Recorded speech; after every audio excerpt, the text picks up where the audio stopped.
Good morning, everyone. Hope you all are safe and fine. In the previous video lecture, I have discussed with you the determinants of supply and supply function. Continuing the chapter supply,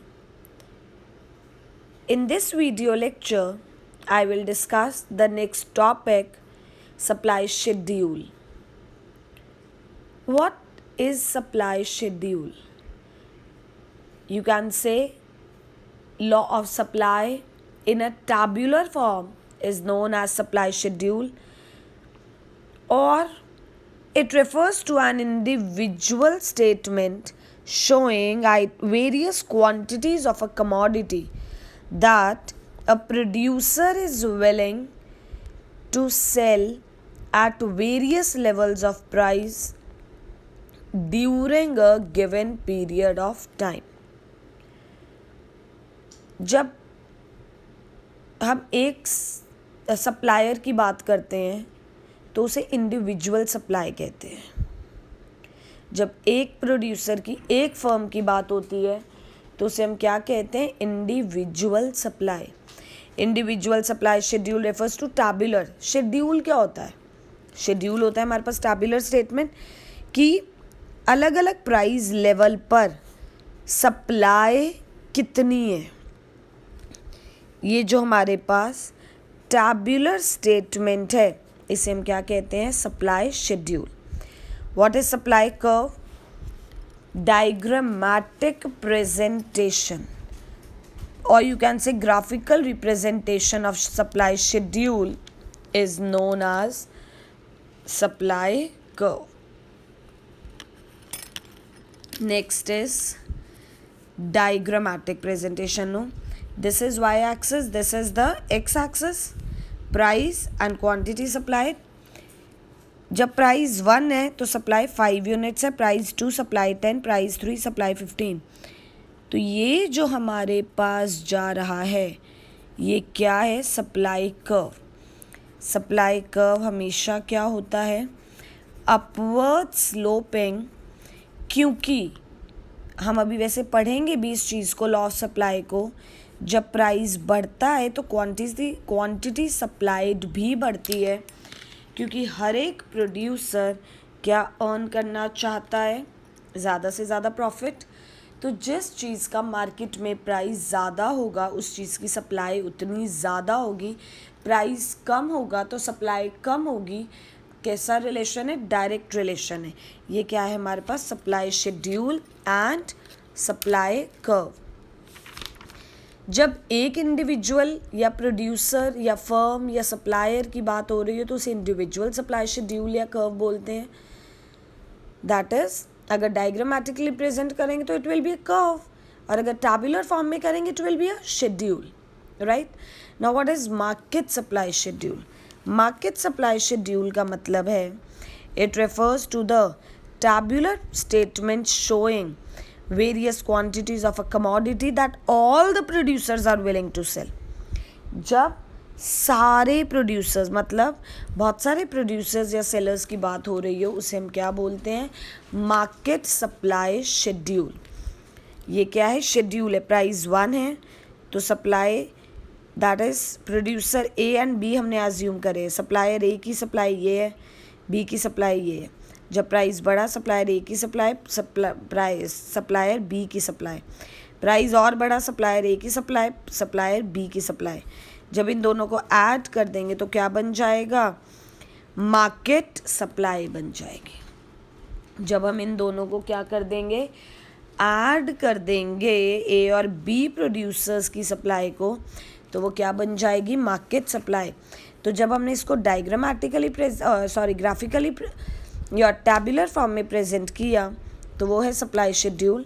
अगर हम इसी को diagrammatically और graphically present करते हैं उसे हम क्या बोलेंगे?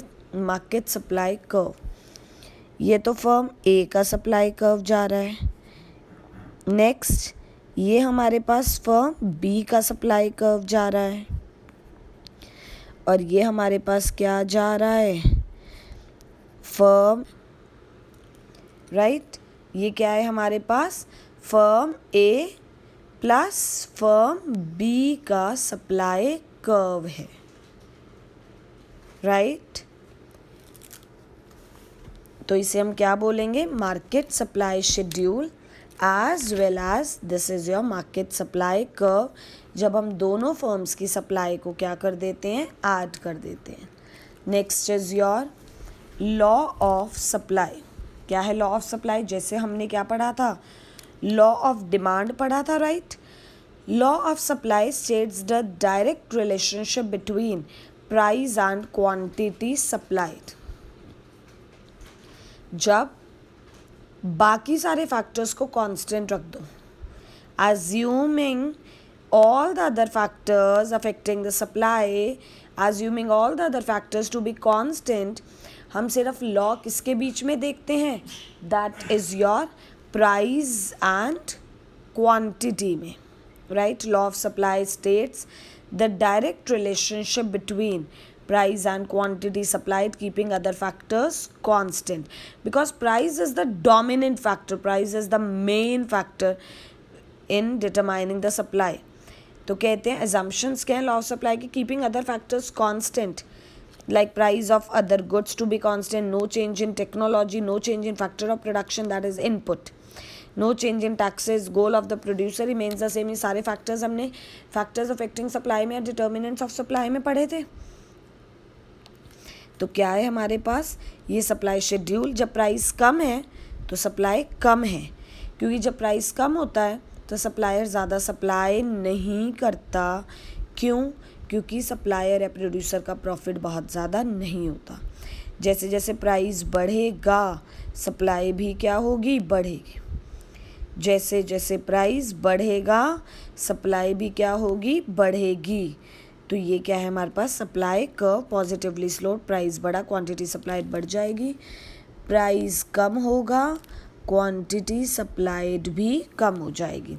कैसा रिलेशन है प्राइस और सप्लाई में, डायरेक्ट रिलेशन है, इसीलिए सप्लाई कर्व कैसा जाता है हमारे पास, अपवर्ड स्लोपिंग। और हम किसके बीच में देखते हैं, positive relationship between price and quantity supplied. ये लाइन लिखना बहुत ज़रूरी है।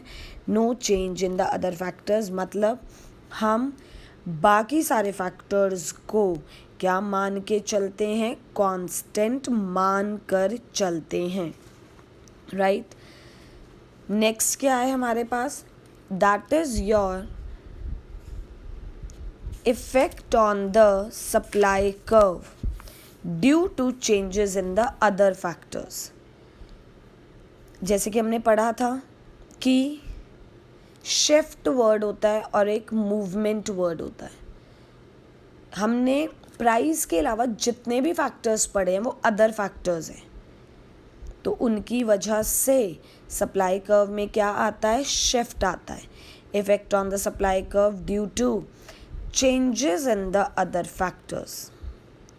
अदर फैक्टर्स कौन कौन से थे, change in the price of other related goods, that is you can say substitute goods. बहुत इंपॉर्टेंट क्वेश्चन है। अगर आपको एग्जाम में क्वेश्चन इस फॉर्म में आ जाता है, what will be the effect on the supply curve due to changes in the prices of other goods, 6 marks में, तो आप इंक्रीज के बारे में भी लिखोगे और डिक्रीज के बारे में भी।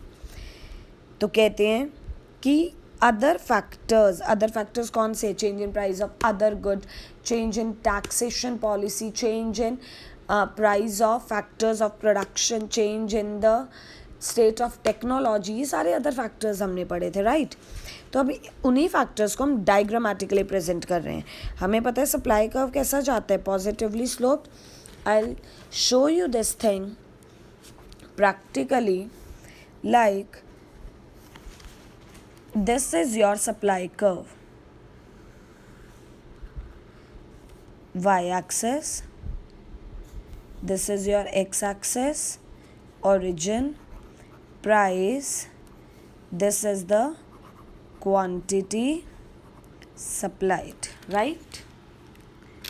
ये क्या जा रहा है हमारे पास, सप्लाई कर्व जा रहा है, प्राइस एंड क्वांटिटी सप्लाइड।